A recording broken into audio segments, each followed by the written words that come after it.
চোখের সামনে নিজের মাকে দেখে অবাক হয়ে পিছু নিয়ে মুখার্জি পরিবারে পৌঁছে গেল দুর্গা। হ্যাঁ বন্ধুরা, এমনটাই দেখা যাবে। তাই সম্পূর্ণ জানতে ভিডিওটিতে লাইক দিয়ে চ্যানেলটি সাবস্ক্রাইব করে দেখতে থাকুন। গল্পের শুরুতে দেখা যাবে দুর্গা বাচ্চাদের নিয়ে রিহার্সেলে বসছিল। তখনই দুর্গা কালবৈষ্ণবকে ডাকতে থাকে আর বলতে থাকে, এই কালু দাদু, আয় না, তুই আয়। তখনই কালবৈষ্ণব বলতে থাকে, দেখ দুর্গা, আমি একটা ইম্পর্টেন্ট কাজ করছি, তোরা রিহার্সেল কর না।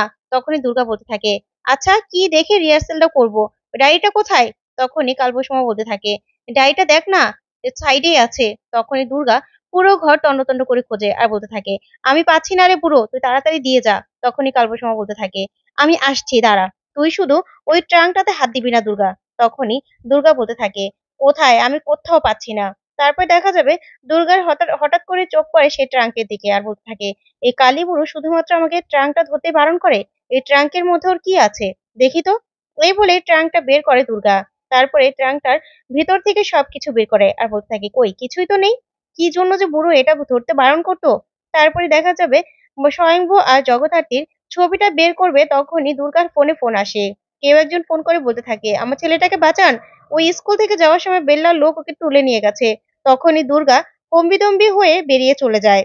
ওইদিকে এসে কালবৈষ্ণব বলতে থাকে, দুর্গা কোথায় গেল, দুর্গাকে তো দেখছি না। তখনই একটা বাচ্চা বলতে থাকে, আসলে মাস্টারজি, দুর্গা মনে হয় কাউকে বাঁচাতে গেছে, কেউ মনে হয় বিপদে পড়েছে। তখনই কালবৈষ্ণব বলতে থাকে, ঠিক আছে বস, আমি তোদেরকে রিহার্সেল করাচ্ছি।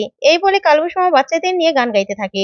ওইদিকে দেখা যাবে দুর্গা দৌড়ে ছুটে সেই স্কুলের কাছে যায়, গিয়ে বলতে থাকে, কোথায়, কাউকে তো দেখছি না। তারপরে সেই নাম্বারে ফোন করে বলতে থাকে, আপনি কোথায়, আপনার কই আপনার বাচ্চা। তখনই একটা লোক বলতে থাকে, এই তো পিছনে। তখনই লোকটা একটা বড় ছুরি নিয়ে দাঁড়িয়ে আছে। তখনই সাথে সাথে আরো কতগুলো গুন্ডা সেখানে চলে আসে। তখন দুর্গাকে মারার অনেক চেষ্টা করে দুর্গা, সবগুলোর সাথে মারপিট করতে থাকে। তখন সেখানে ম্যানান চলে আসে। ম্যানান যখনই দেখে যে দুর্গার উপর হামলা হচ্ছে, তখনই ম্যানান এসে দুর্গাকে বাঁচায়। ম্যানান আর দুর্গা গুন্ডাদেরকে একসাথে মারতে থাকে।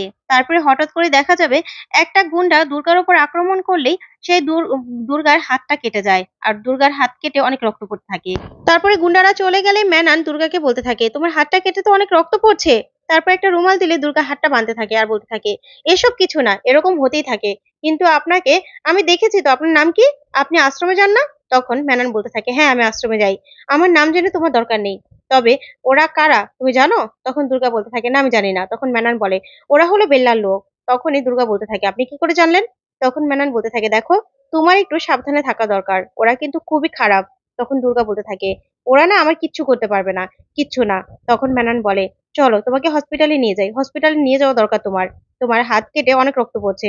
তখন দুর্গা বলে, সমস্যা নেই, আমার ইম্পোর্টেড গাড়ি আছে, ডাকলেই চলে আসবে। এ বলে শীষ বাজালে একটা বাচ্চা দুর্গা সাইকেলটা নিয়ে আসে। তখন দুর্গা সেই সাইকেলে করে সেখান থেকে চলে যায়।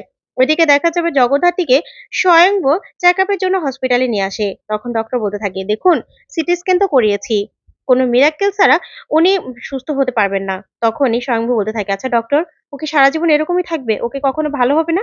তখন ডক্টর বলতে থাকে, দেখুন, মিরাকেল ঘটলে ঘটেও যেতে পারে। তখন স্বয়ংভু বলে, ঠিক আছে ডক্টর। এই বলে স্বয়ংভু জগদ্ধাত্রীকে নিয়ে একটু ভিতরে যায়। ওইদিকে তখনই দুর্গা আসে, এসে বলতে থাকে, ডক্টর, ডক্টর কোথায়? তখন নার্স বলে, কি হয়েছে? তখনই দুর্গা বলতে থাকে, ডক্টর কোথায়, আমার হাত কেটে রক্ত পড়ছে তো। তখন ডক্টর এসে বলতে থাকে, কি হয়েছে? তখন দুর্গা বলে, দেখুন না, হাতটা কেটে গেছে তো, কতগুলো গুন্ডা এসেছিল আমাকে মারতে, ওদেরকে না মেরে একদম কেলিয়ে দিয়েছি, এখন আমার হাতটা কেটে অনেক রক্ত পড়ছে। তখন ডক্টর বলতে থাকে, তা থানায় ডায়েরি করেছেন? তখন দুর্গা বলে, ওসব নিয়ে আপনাকে ভাবতে হবে না, সবকিছু হয়ে যাবে, তবে আমার হাতটাকে এমন কিছু করে দিন না যে তার সাথে সাথেই রক্তটা বন্ধ হয়ে যায়। তখন ডক্টর বলতে থাকে, ঠিক আছে, এখানে বসো, আমি আসছি। এই বলে ডক্টর চলে গেলে দুর্গা বলতে থাকে, আরে ডক্টর কোথায় চলে গেলেন, কেউ তো আসছে না, সবার কাজ আছে, শুধুমাত্র কি দুর্গার কাজ নেই? এই বলে দুর্গা চিৎকার করতে থাকে। ওইদিকে ঠিক তখনই স্বয়ংভ জগদ্ধাত্রীকে নিয়ে চলে যেতে লাগে। তখনই দুর্গা চোখের সামনে নিজের মতো আরেকজনকে দেখে পুরো চমকে যায় আর অবাক হয়ে তাকিয়ে থাকে আর বলতে থাকে, কি ব্যাপার, উনি তো দেখছিস হুবহু আমার মতো দেখতে, আর এই লোকটা সে অফিসারটা না? এই বলে দুর্গা স্বয়ংবর পিছু নেয়। তখনই দেখতে পায় যে স্বয়ংব জগদ্ধাত্রীকে গাড়িতে তুলছে। তখন দুর্গা বলতে থাকে, কি ব্যাপার, উনি তো হুবহু আমার মতো দেখতে, উনি কে, আর এই লোকটাই বা কে, বারবার করে আশ্রমে যায়, না না, ওনাদের বাড়িটা কোথায় আমাকে জানতেই হবে। এই বলে স্বয়ংবদের গাড়ির পিছু নেয় দুর্গা। তারপরে গাড়ির পিছন পিছন যেতে থাকে। তারপর দেখা যাবে স্বয়ংব জগদ্ধাত্রীকে নিয়ে মুখার্জি বাড়িতে ঢুকে গেলে দুর্গা বলতে থাকে, এটা কোন বাড়ি, মুখার্জি বাড়ি? না না, আমার না কেমন যেন ঠিক লাগছে না, হুবহু আমার মতো দেখতে, উনি কে? তারপর দেখা যাবে দুর্গা আশ্রমের দিকে আসতে থাকে। ওইদিকে কালবৈশ মামা বাচ্চাদেরকে নিয়ে গান গাইতে থাকে। তখনই হঠাৎ করে কালবৈশ মামা বলতে থাকে, দুর্গা কোথায় গেল? দুর্গা তো এখন আসছে না। এদিকে দুর্গা সেই ভিতরে চলে যায়, গিয়ে ট্রাঙ্কটা গুছিয়ে রাখতে থাকে। তখনই ট্রাঙ্কের থেকে সেই ছবিটা বের করে দুর্গা দেখেই পুরো চমকে যায় যে এটা তো সেই লোকটা আর সেই মহিলাটা, ওনারা কারা? এই ভেবেই দুর্গা চমকে যায় আর বলতে থাকে, এগুলো কারা? কারা এগুলো? আর এই মহিলা তো হুবহু আমার আমার মতো দেখতে। তখন অনেকগুলো প্রশ্ন দুর্গার মাথায় ঘুরপাক করতে থাকে। দুর্গা কিছুই বলতে পারে না। ওইদিকে কালবৈশ মামা খুবই চিন্তা করতে থাকে আর বলতে থাকে, দুর্গা কোথায় চলে গেল? বাচ্চারা সবাই খাওয়া দাওয়া করে ফেলেছে, কিন্তু দুর্গার তো কোনো খবর নেই। আবার কি মারপিট করলো? অন্যদিকে মেনন কৌশিকীকে গিয়ে সবটা বলে যে দুর্গার উপরে প্রাণঘাতী হামলা হতে পারে। তখন কৌশিকী বলতে থাকে, কি বলছো তুমি মেনন? এরকমটা হলে তো দুর্গাকে আমাদের ৩৫টা দিন, অন্তত ৩৫টা দিন সুরক্ষা দিয়ে রাখতেই হবে, যে করে হোক। কারণ ওই বেল্লার লোক না হলে দুর্গাকে বাঁচতে দেবে না। ওরা জগদ্ধাত্রীকেও বাঁচতে দিত না। আর জগদ্ধাত্রীর যারা শত্রু, তারাও কিন্তু দুর্গাকে মেরে দেবে। তখনই মেনন বলতে থাকে, কিন্তু ম্যাডাম এখন আমরা কি করব?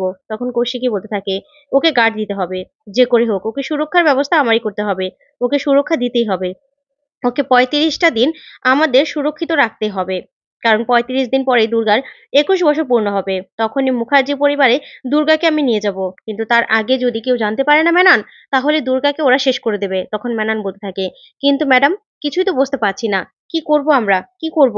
তখন কৌশিকী বলতে থাকে, মেনন তুমি ওর গাইডের ব্যবস্থা করো। ২৪ ঘন্টা ওর সাথে থাকবে আর পুরো এরিয়াটাকে তুমি ঘিরে ফেলো। আর আমি একটা সংস্থার সঙ্গেও কথা বলছি। যে করে হোক দুর্গাকে আমাকে বাঁচিয়ে রাখতেই হবে। ওইদিকে কালবৈশ মামা চিন্তা করতে থাকে আর বলতে থাকে, দুর্গাটা কোথায় চলে গেল? আবার কোনো বিপদে পড়লো না তো? ঠিক তখনই কৌশিকী কালবৈশ মামাকে ফোন করে। ফোন করে বলতে থাকে, দুর্গা ফিরেছে? তখন কালবৈশ মামা বলতে থাকে, না, দুর্গা এখনো ফিরেনি। তখন কৌশিকী বলে, দুর্গা আজকেও মারপিট করেছে। তখন কালবৈশ মামা বলতে থাকে, কি বলছেন আপনি? আজকেও মারপিট করেছে? কার সঙ্গে? তখন কৌশিকী বলে, আজকে নিজেকে বাঁচানোর জন্য মারপিট করেছে। আসলে কেউ মিথ্যে বলে দুর্গার উপর হামলা করেছিল ওই বেল্লার লোকেরা। তাই দুর্গা নিজেকে বাঁচাতেই মারপিট করেছে। ওর হাতটাও কেটে গেছে। তখনই কালবৈশ মামা বলতে থাকে, দুর্গা এখন কোথায়? তখন কৌশিকী বলে, ও হসপিটালে গেছে নিজের হাতটা ড্রেসিং করাতে। নিজের হাত কেটে অনেকটা রক্ত পড়ছে। আসলে দুর্গাকে না সাবধানে রাখতে হবে। দুর্গার উপর হামলা হতে পারে। তখনই কালবৈশ মামা বলতে থাকে, কি বলছেন আপনি? আমার তো মাথা খারাপ করে ফেলছে এই মেয়েটা। এই মেয়েটা তো কোনো কথাই শুনছে না। তখন কৌশিকী বলে, আপনি চিন্তা করবেন না। আমার লোক সবসময় দুর্গার পিছনে আছে আর দুর্গার উপর নজর রাখছে। দুর্গার কিচ্ছু আমি হতে দেব না। দুর্গার দুর্গার জন্য পুরো এলাকাটা আমি ঘিরে ফেলবো। দুর্গাকে সুরক্ষিত আমাদের রাখতেই হবে। তখনই কালবৈশ মামা বলতে থাকে, কিন্তু মেয়েটা যা ডানপিটে হয়েছে না, কি করব আমি বলুন তো ওকে নিয়ে? ও তো এখনো বাড়ি ফিরেনি। তখন কৌশিকী বলতে থাকে, চিন্তা করবেন না, ও বাড়িতে ফিরে আসবে। বাড়িতে ফিরলে আমাকে একটা ফোন করে জানিয়ে দিবেন। তখন কালবৈশ মামা বলতে থাকে, ঠিক আছে। এই বলেই দুর্গার জন্য অপেক্ষা করতে থাকে কালবৈশ মামা। তো বন্ধুরা, এবার কি দুর্গা জানতে পারবে ওর আসল মা বাবাকে? তোমাদের কি মনে হয়? অবশ্যই কমেন্ট করে জানাও। ধন্যবাদ।